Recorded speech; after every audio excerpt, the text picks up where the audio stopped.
સાબરકાંઠા જિલ્લાના તલોદ તાલુકાના બોરિયા છાપરા ગામે શ્રી દીપેશ્વરી માતાજી, શ્રી સધી માતાજી તથા શ્રી વહાણવટી સિકોતર માતાજીના ફોટા પ્રાણ પ્રતિષ્ઠા મહોત્સવ ઉજવાયો.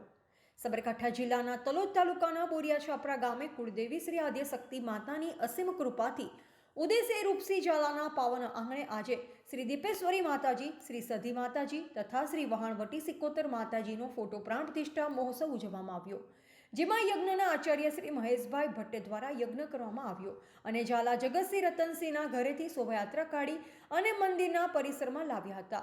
ફોટો સ્થાપન કરવામાં આવ્યું હતું તથા ધ્વજારોહણ કરી તમામ આવેલ મહેમાનોને મહાપ્રસાદ રાખવામાં આવ્યો અને રાત્રે આરતી કરી માંડવો રમેલ ગાયક સચિન મહેમદપુરને બૂમ પડાવી દીધી અને આ રમેલના ભુવાજી શ્રી બચુસિંહ ઝાલા હતા અને તમામ આજુબાજુના ગામડામાંથી આવેલ મહેમાનને ફુલહાર સાલ ઉડાડી સ્વાગત કરવામાં આવ્યું. રિપોર્ટર રાજેન્દ્રસિંહ ઝાલા, બોધિક ભારત, તલોદ.